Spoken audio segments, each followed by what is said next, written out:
এই ফকিন্নির বেটা, তোকে আমি বলিনি যে এই আইলটাকে 3 হাত ঠেলে ওদিকে দিবি আর তুই 1 হাত ঠেলি দিয়ে বসে আছিস? সকালে দিয়ে তোর বাপ হয়? তোর মজা লাগছে নাকি? ওই শালা ব্যাঙ্গালোর থেকে চলে এলে আর এই আইল ঠেলা হবে? এই আইলটাকে যদি 3 হাত হইতে বানতে পারতিক তাহলে আমার 10 বিঘা ভুই পুজে যেত।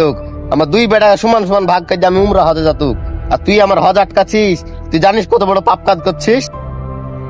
আচ্ছা হাজি সাহেব, আপনার তো মেলা জমি, তাও গরিব মানুষের আইলঠে লেখা অভ্যাস আপনার এখনো গেল না? এই জমি এলা সহকাত আপনার অত্যাচার সহ্য না করতে পারে, আপনার সাথে ঝামেলা টামেলা যদি করে বা থানায় কেস করে, ওই ভয়ে আমি আইল ঠেলতে পারিনি। কি বললি?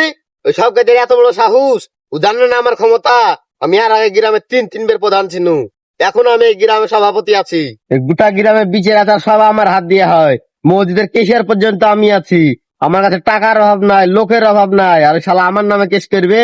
আর কি জানের ময়া নাই? এত কিছু থাকার পরে আপনার লোভ তো কমে না? চুপ! কাজের লোকে আমার মুখের উপর কথা। একটা কাজ তো কাজের ঠিকঠাক হয় না। আমার নামাজ পড়ার টাইম হয়ে গেছে। আমি নামাজ পড়ে এসে জানে দেখতে পাই যে তুই সব কাজের 2 কাঠা জমি আমার ভিতরে হয়ে গেছে। লোকের তো আইল ঠেলে ঠেলে জমি দখল করে, ও আবার নামাজ পড়ছে। কিরে, এত তাড়াহুড়ে করে কোথায় যাচ্ছিস? তুই আমাকে চিনিস নে? তো চোখ তুলে পকেটে ভেরিয়ে দেবো। আসলে আপনার মতনই নাম করা একটা হাজি ছিল না চুয়াপাড়ায়, কালো হাজি, ওই সকালবেলাতে মারা গেছে, তাই তারা ঘুরে গেড়ে যাচ্ছি। আরে,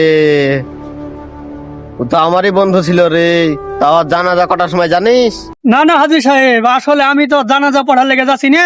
ও বেঁচে থাকতে যে মানুষের সাথে কত অন্যায় অবিচার করেছে, মানুষকে মানুষ মনে করনি, কত অহংকারী ছিল, ওই জিনিসটা দেখার লেগে যাচ্ছি।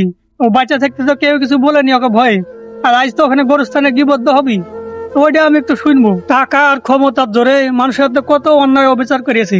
তাছাড়া ও হারাম পথে অনেক সয় সম্পত্তি অর্জন করেছে। ওইগুলো ও রাখে যাবে না কবরে বাইন্ধে ঢেলিয়ে দেবে, ওই দেখবো। পাগলা ছেলে মানুষ মরে গেলে সব কথা বুঝতে হয় না? কবরে আজাব বাড়বে। তুমি বড় মন করে মাফ করে দাও কা। মাপ? ও তো মরার আগে ভাবেনি যে আমি মানুষের সাথে এত জুলুম অন্যায় অত্যাচার করছি, মানুষ কি আমাকে মরার পরে মাফ করবে কি করবে না। তাছাড়া আমাদের যে 10 কাঠা জমি ছিল, ও আইল ঠেলতে ঠেলতে 5 কাঠা করে দিয়েছে। ওইলে আমার আব্বার সাথে একটু ঝামেলা হয়েছিল, আমার আব্বাকে পিটতে পিটতে মারে ফেলাইছে।